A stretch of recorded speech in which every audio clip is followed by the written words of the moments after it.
Good morning. Welcome to worship with the community of First Unitarian Church of Omaha. I'm Reverend Sharia Woodbury, the congregation's settled minister. Whether you are attending online or here in the sanctuary on Sunday morning or sometime later in the week, I'm glad you've chosen to plug into this community. We come together each week to worship, which from the Latin means to remember that which is of worth. And so we reground ourselves week after week in our highest values. A special welcome to visitors. This is a congregation of all ages and abilities. It's a community with a rainbow of gender and sexual identities. It's a community of diverse cultural and class backgrounds. We draw from many sources of inspiration and share common liberal religious values. Whoever you may be, we welcome you to bring your whole self into this space. If you're joining us online, I encourage you to create a YouTube account and sign into it when you participate that way. This will allow you to take part in the comments for things like joys and concerns. And of course, everyone's invited to subscribe to our YouTube channel and share videos that you find inspiring with other people. For those here in person, after the service, we have coffee and conversation in the common room every week. That's the room just below the sanctuary here, and there's stairs you can get to it out either door. We actually have something special happening in the common room today too, which I'll tell you a little bit more about later. I have one announcement from our auction prep team. Spooky season is just around the corner. We need your help to make this year's Heart and Hand auction a success. Please consider signing up for a volunteer task this year. This is our auction that happens every year around Halloween, including a big party that's a lot of fun. Sign-up links are included in the weekly e-blast and will soon be available at coffee hour. Duties include tasks that can easily be done from the convenience of your home, as well as things like active party prep, counting votes, tending the bar, kitchen cleanup duties, and more. There will also be an envelope stuffing party during coffee hour on September 1st to help start our donation request cycle. It's beautiful when we work together. All right, thank you, auction team, and look forward to getting involved with that. Our church occupies the traditional treaty lands of the Omaha and Otoe-Missouri tribal nations whose sovereignty existed long before the state of Nebraska. We'd also like to express our respect to the Ponca, Winnebago, and Santee Sioux tribes, all of Nebraska, as well as many others represented in the Omaha area. Let us all continue to educate ourselves and support causes, charities, and rights of Indigenous people in our area. Now let us worship together.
As Nellie lights the chalice, will you join me in our chalice lighting words?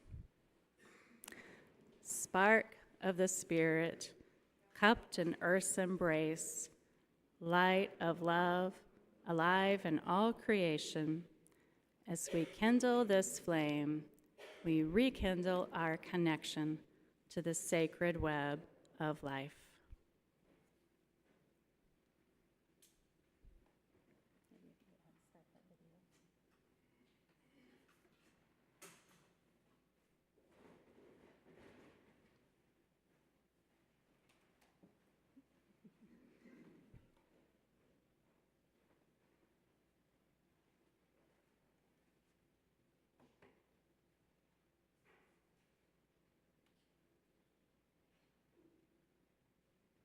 Association here in my home in Alabama, the land of the Muskogee Creek people.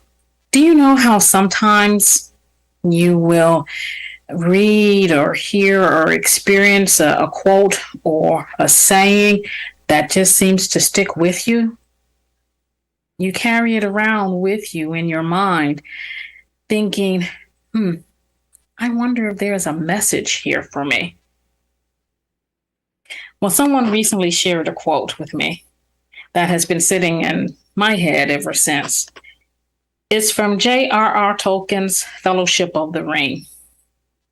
Now, the original quote includes ableist language, so I'm going to share the original quote to honor his words, and then I will adapt it. Here is the original quote. It's a dangerous business, Frodo, going out of your door. You step into the road, and if you don't keep your feet, there is no knowing where you might be swept off to. Another way of saying that is, it's a dangerous business, Frodo, going out of your door. You move into the road, and if you don't stay grounded, there is no knowing where you may be swept off to. For those of you who may not be big Tolkien fans, Frodo is a hobbit. And in Tolkien's world, hobbits are beings that like to stay close to home with the comfortable and the familiar. The thought of being swept off to who knows where is pretty terrifying to most hobbits. It can be pretty terrifying to us humans, too. Change can be hard, even when it is welcome. And we are living in a time of great change. We don't know where all this will take us. We cannot know. But we do know that we need to open our door and move into the road. Life calls us forth from what may be our comfortable familiarity. There is just too much work needing to be done for us not to engage with the world, dangerous as it may be. And so we do. We open our door and we venture out into the road, but we don't need to go alone. We have the means to stay grounded no matter how the wind blows. Your congregational life staff is one of those resources. Covenant is another. Covenant is something that is integral to Unitarian Universalist faith. The covenant that you make with each other to stay in faithful relationship in your congregation or your Unitarian Universalist community is one of those covenants. And the covenant that you make with your partner congregations in the association is another. During the pandemic, we have recognized how our covenants can give us a firm foundation to move forward together into whatever the future brings, wherever the wind blows. It is what calls us to come together in worship as we celebrate that which is of worth, both the old and the new. May it be so.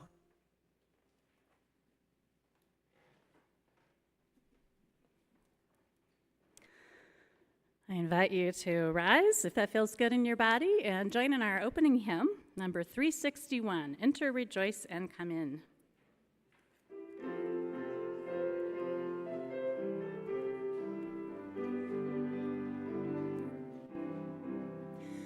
Enter, rejoice, and come in. Enter, rejoice, and come in. Today will be a joyful day. Enter, rejoice, and come in.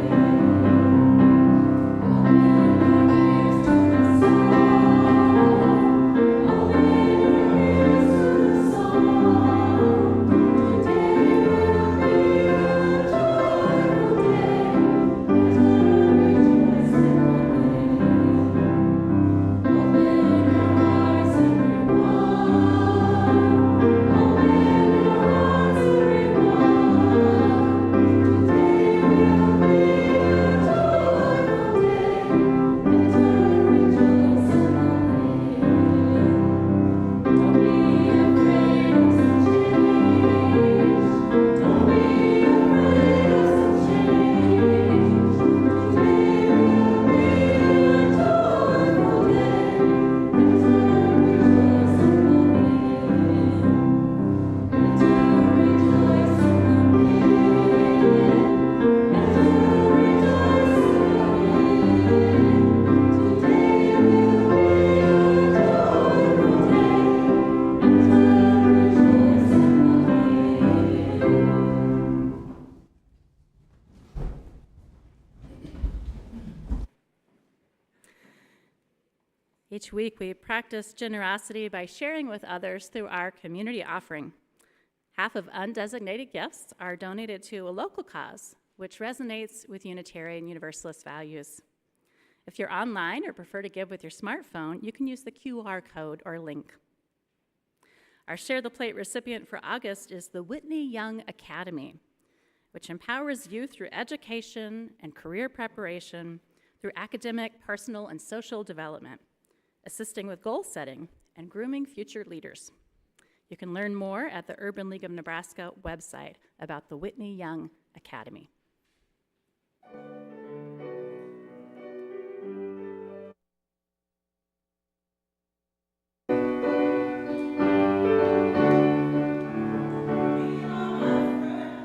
All misunderstood. They say we stand for nothing. There's no way we ever could.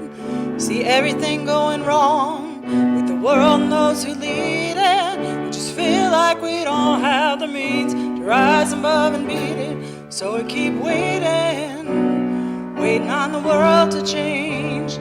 Keep on waiting, waiting for the world to change. It's hard to beat the system. We're standing at a distance, so we keep waiting, waiting for the world to change. Now, if we had the power to bring our neighbors home from war, they'd have never missed a Christmas, no more ribbons on the door. And when you trust your television, what you get is what you got. 'Cause when they own the information, oh, they can give it all they got. That's why we keep waiting, waiting for the world to change. Keep on waiting, waiting for the world to change. It's not that we don't care, we just know that the fight ain't fair. So keep waiting, waiting on the world to change. I know we keep waiting, waiting for the world to change. We keep on waiting, waiting for the world to change. Waiting for the world to change. Waiting for the world to change. Waiting for the world to change.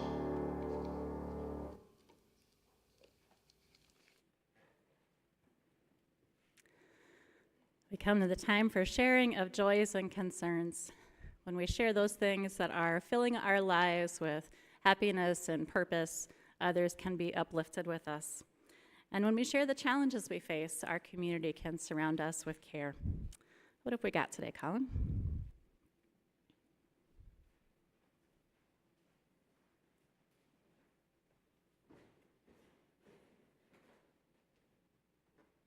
From Lita Magisana, saying River is having surgery on Monday to remove his spleen. Sending him good vibes would be greatly appreciated. From both Linda Haruska and Dave Richardson, and I think the rest of the congregation as well, we wish Carol Ramsey a very happy birthday today.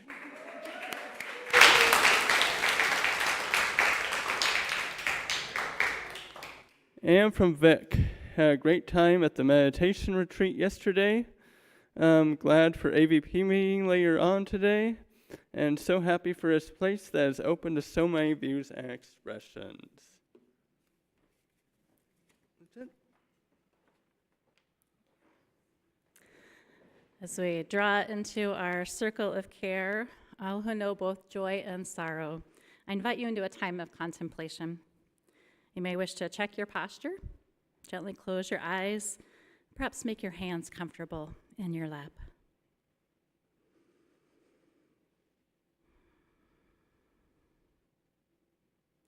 We begin with a meditation from Leslie Ahuva Fales.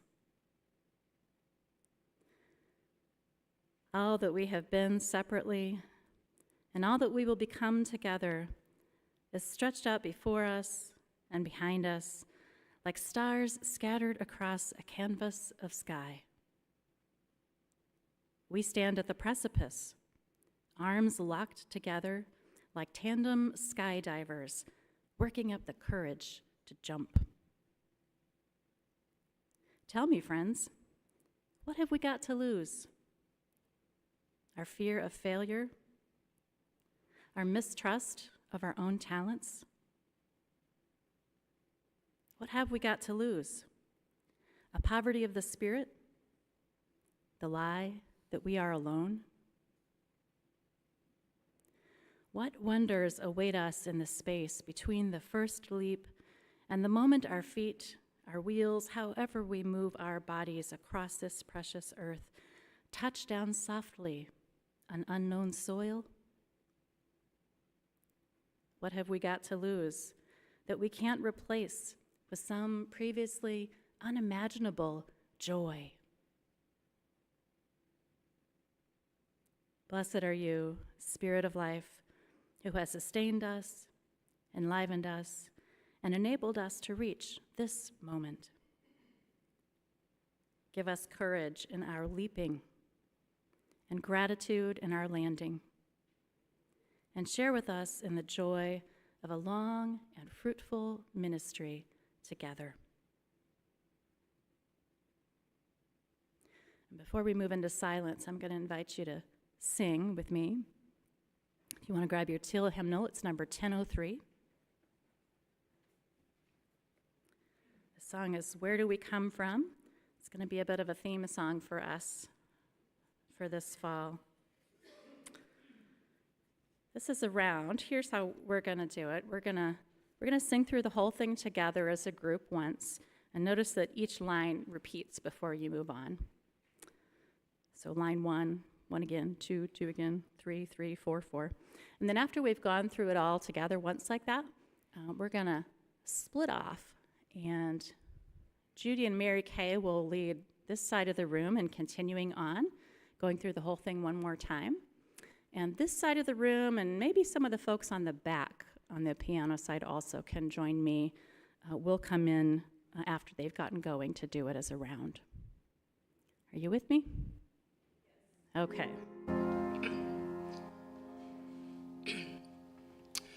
Where do we come from? Where are we?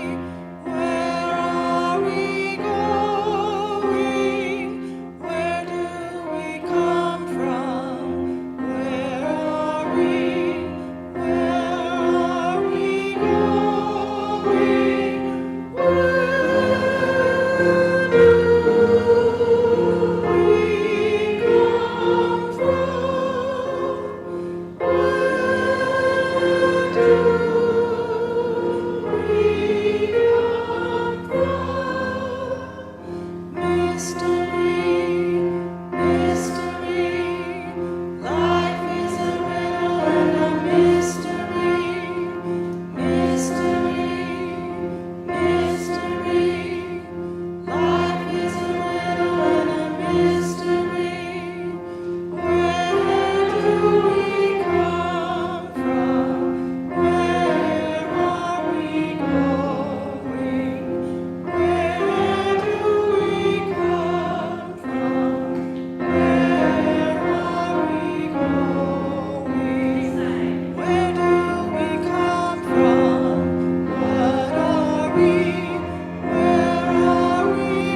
we?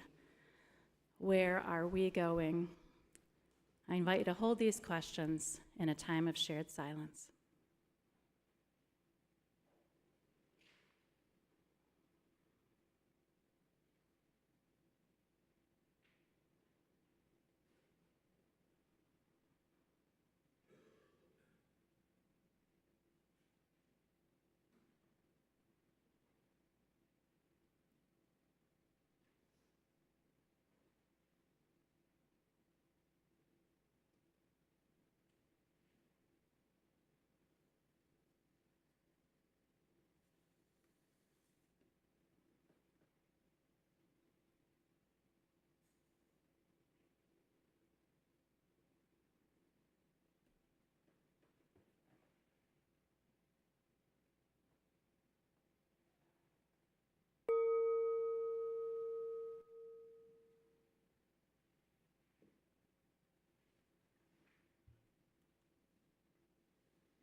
Who were we?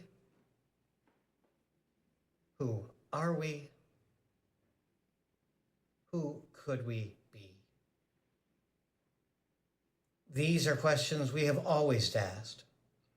I'm Reverend Keith Cron, Director of the Ministerial Transitions Office for our Unitarian Universalist Association.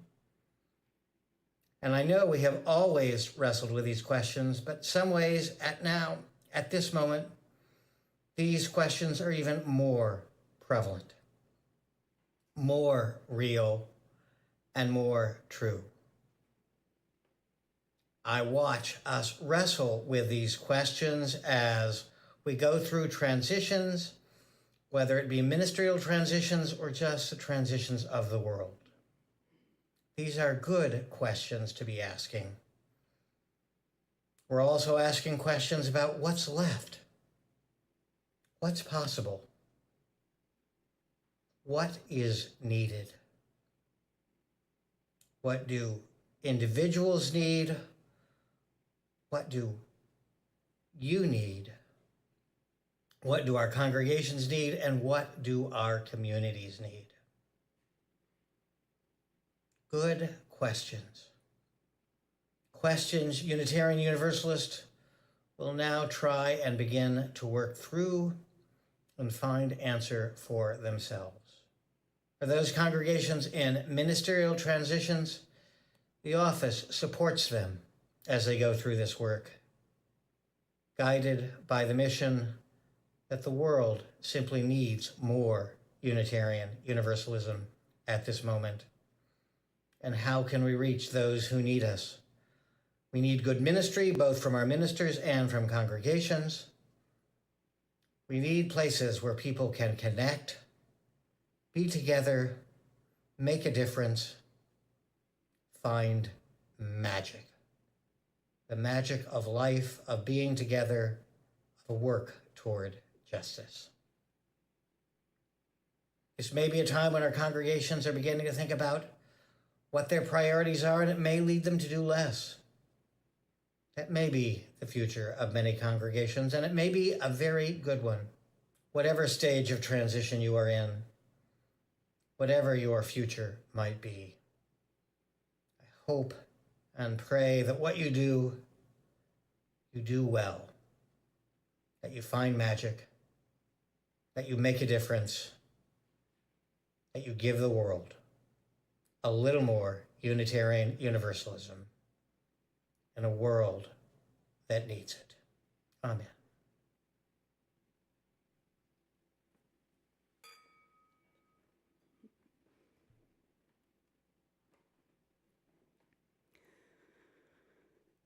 This time of year brings me back to playing outside as a child in the summer.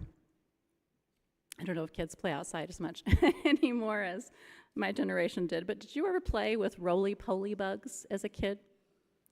Some people call them potato bugs. They have a domed shape as they're walking along on the dirt, and if they're poked with a stick or touched with a child's finger, they curl up into a little ball. Another name for them is a pill bug, because they look like a pill when they roll up. Our topic today is change in the church. And I bring up roly-polies because they represent one kind of response to change, to the unknown. This instinct that we all have to close into a protective position and keep new and possibly scary things away. So let's try that. Let's do a human version of the roly-polies defensive move. I invite you to do it right from where you're seated. La, la, la, la, la, la. You can't get me. How's that feel? You feel safe? Can't see much? Okay, well, it can be a useful move at times. I remember back to the early months of the pandemic, and I certainly felt that way sometimes. Content to hole up, snug in my home, and just wait for smarter people than me to take care of the problems while I stayed out of harm's way. On my best days, I do the opposite. I can joyfully sing along, "Don't be afraid of some change." I can sing it and mean it. We live in frightening times, but we also live in exciting times when big change, positive change is possible. In no small part, it may be possible because things have gotten kind of dire with the climate, with our national political scene and the threats to democracy, and more people becoming ready to shake things up in the interest of a more hopeful future. Are you feeling that? Yeah. Well, I invite you to stand for a moment, if that feels comfortable in your body, and let's do something very different from the roly-poly. Let's take an open and curious pose. Maybe move your arms more like a butterfly, not striking the person next to you. Butterflies know how to soar, right? They can open, close, and move. And I invite you to sing that change verse with me. Don't be afraid of some change.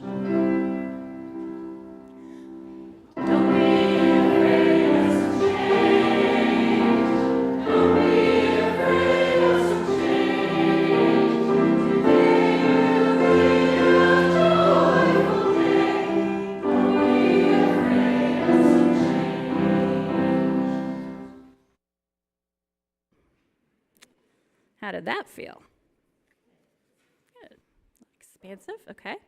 Well, whether we love it or hate it, welcome it or fear it, change is not only a constant in life, it's happening at a scale and pace in our lifetimes that even our grandparents would not recognize. Technological change, social change, climate change, and on.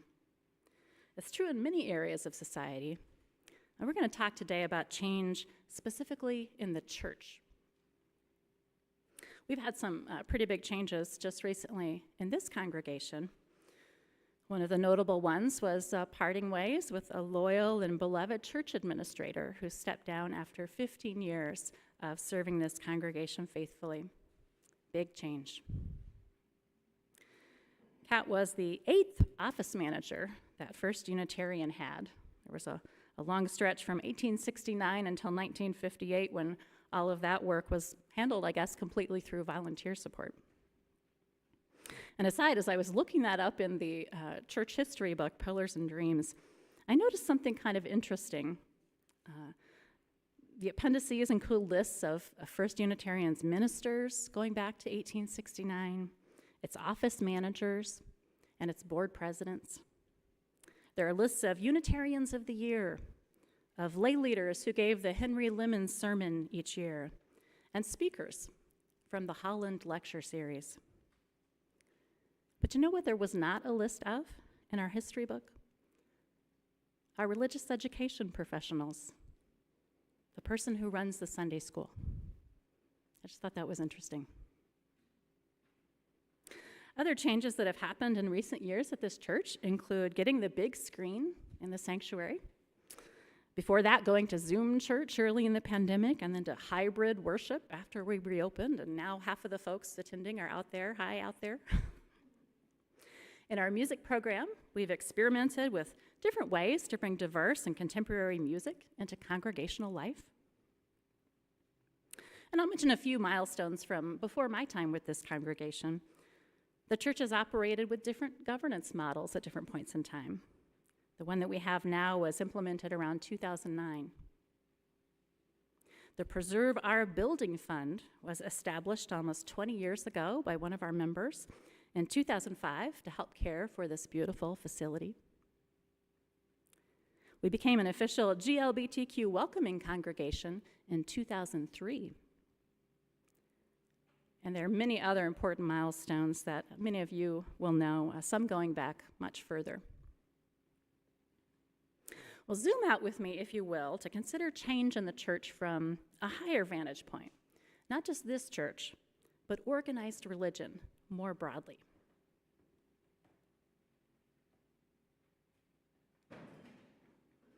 Cathedrals and steepled churches have been with us for many centuries, but places like this have not always held the heart of the church. In the Great Awakening of the 1700s, people in what were then the English colonies on this continent faced something of a religious crisis. Secular rationality was on the rise. Church life had become kind of lackluster, despairing clergy were leaving the ministry. The people started meeting instead under tents in the outdoors, not just on Sunday, but any day. Sometimes for days on end, they continued these lively revivals and this participatory fervor. And the Great Awakening revitalized religion and changed American culture. A trend of our own century, for some decades now, is a decline in church attendance. Have you read about this? Yeah. I'm talking about the rise of the nuns, that's N-O-N-E-S, not no habits, and also these folks who identify as spiritual but not religious. The unchurched, they're sometimes called, people who don't go to church or synagogue or mosque or temple on a regular basis. Now, it's not that people have entirely lost their appetite for spirituality or community, of course, but more of us, especially younger folks, are finding it in other kinds of places, in spiritual retreat centers, self-organized social groups, yoga studios, hiking trails. You can probably add more things to that list. Something I find interesting is that for churchgoers of many eras, the core act of worship was not a sermon, not this thing I'm doing right now, but it was the ritual of communion. The centrality of the word became more common in Protestant churches after the Reformation. Unitarianism and Universalism, of course, both trace back to the radical wing of that movement, so that reverence for the word goes deep in our religious DNA. In various periods of the church, though, dancing, breaking bread together, small group study of scripture, other activities besides sermons were core activities of the worshiping community.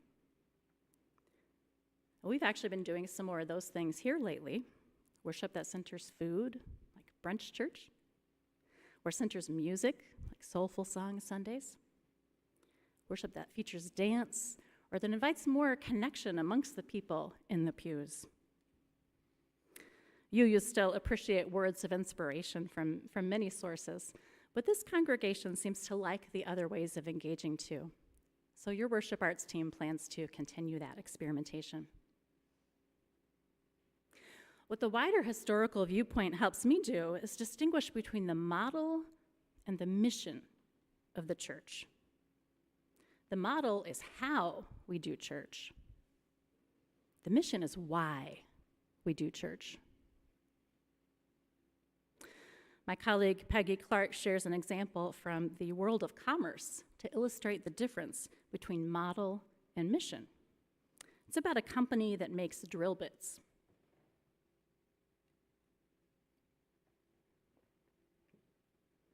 It goes something like this. A company made the best drill bits in the world with a new technology they created.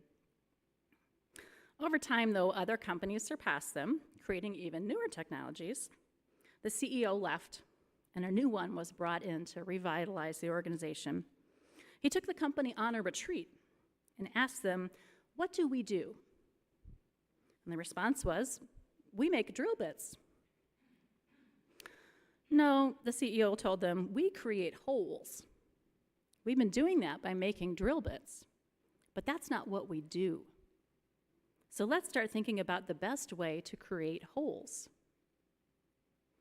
The company went on to design laser tech that, again, allowed them to surpass their rivals. Because they got clear on the difference between their model and their mission, that company was able to remain relevant and successfully meet a need. What is church for? What is not just our model, but our purpose?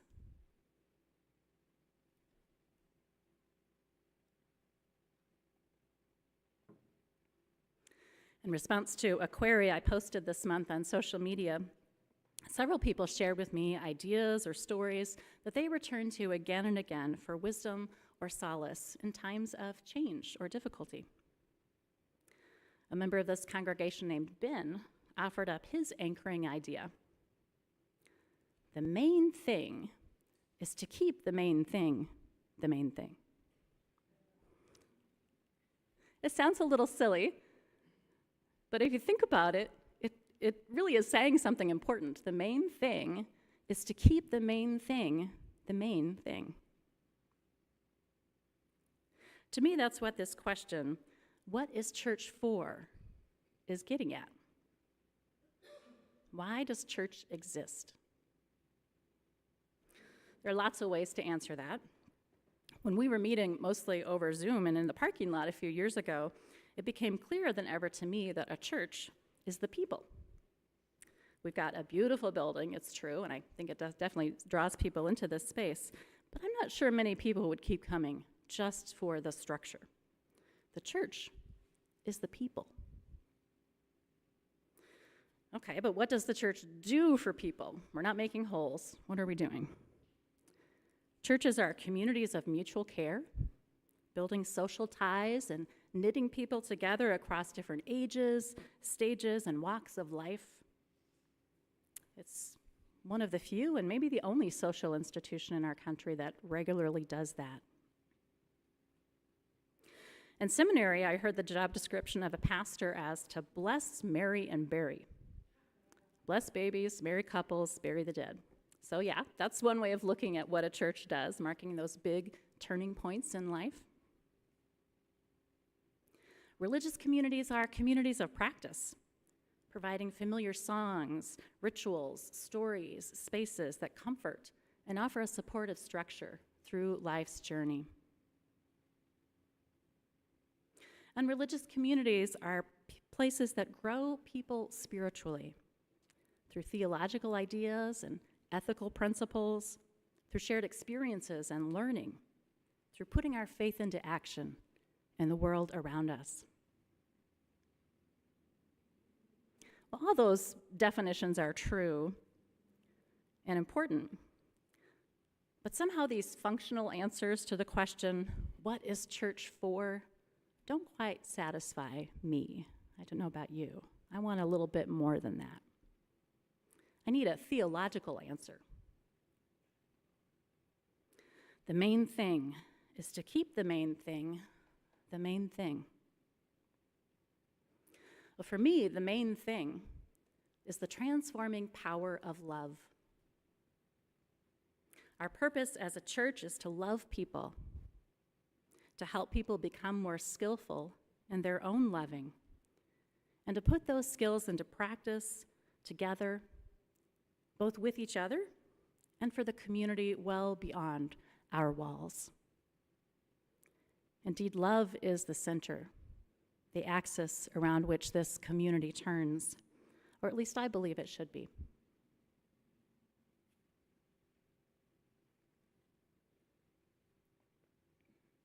But I want to hear from you, and church leadership wants to hear from you, because the people are the church. And anywhere we go in the future, we will go together.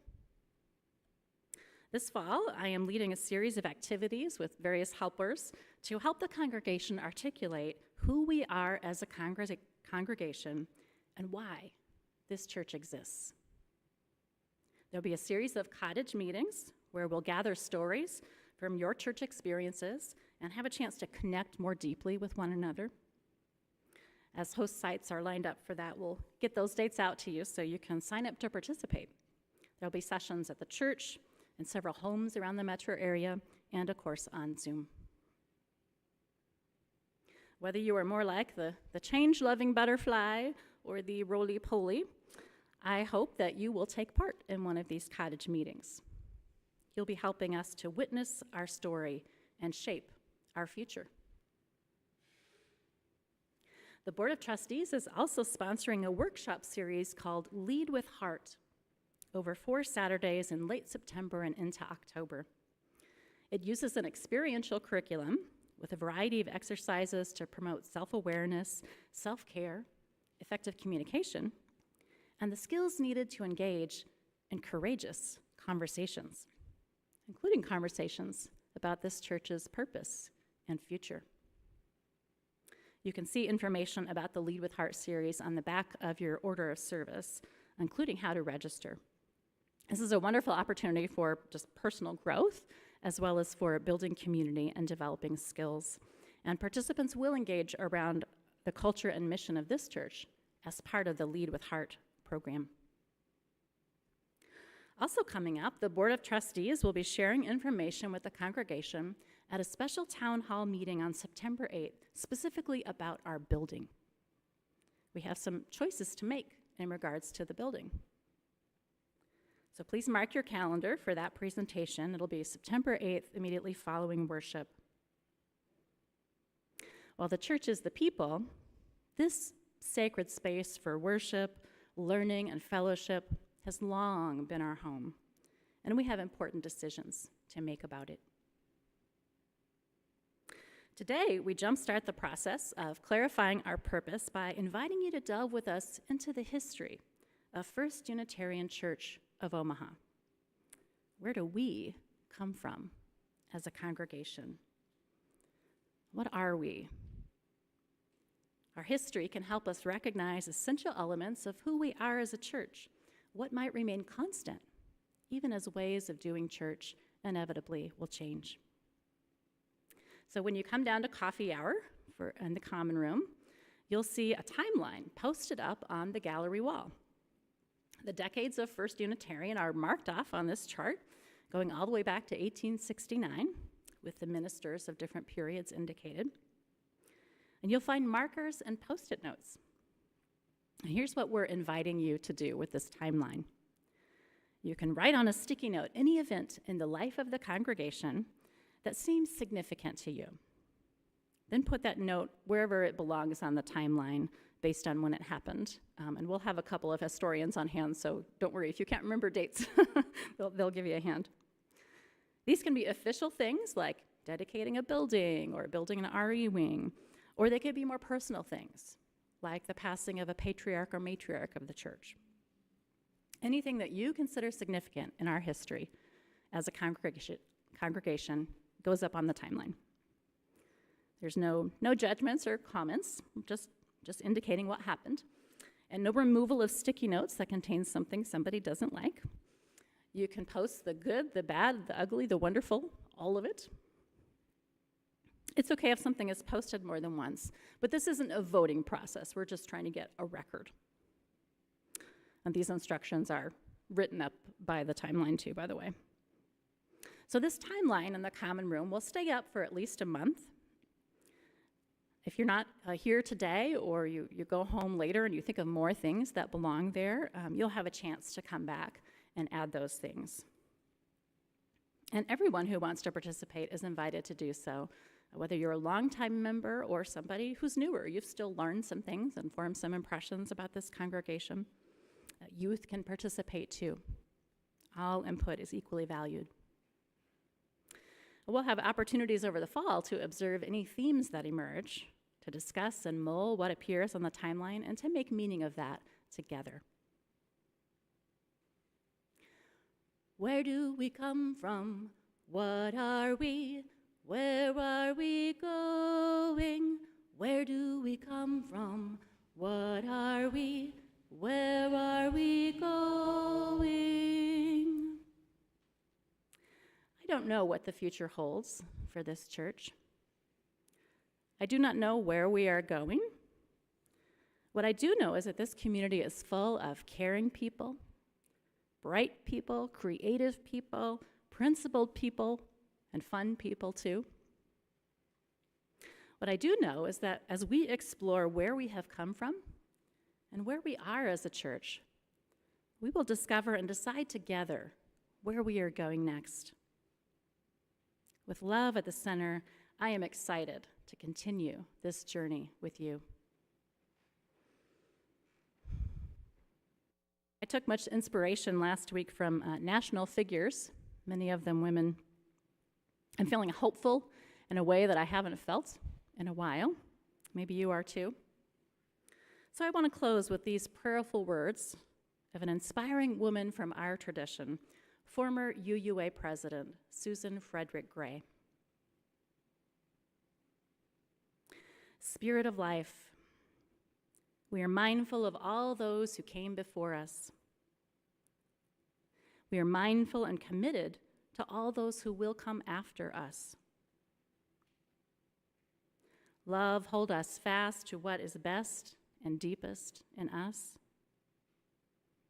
Hold us close to one another and to all that is our life. And may we keep true to all that calls us forward in love and liberation. Blessed be. Amen. I invite you to rise for our closing hymn, number 311, Let It Be a Dance. Thank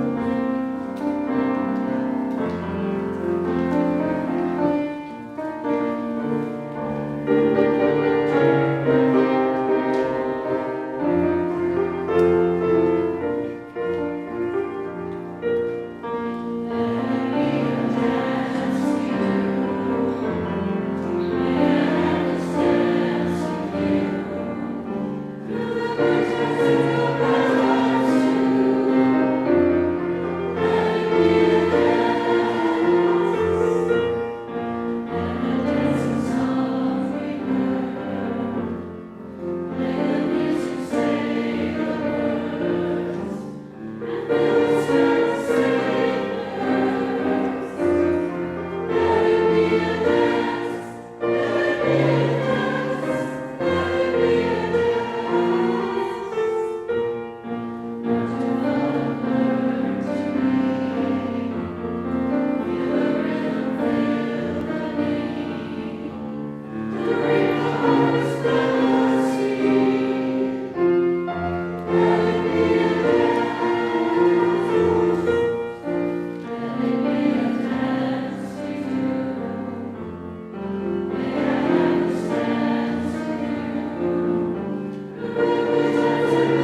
we go again through the centuries, down the generations. In the weeks to come, let us honor our history, share our stories, and ponder our purpose. Let us keep the main thing, so that the transforming power of love that has already touched so many lives through this church for 155 years can continue to touch many more to come. Let us lean into the possibilities of our future so that it may be so. Amen.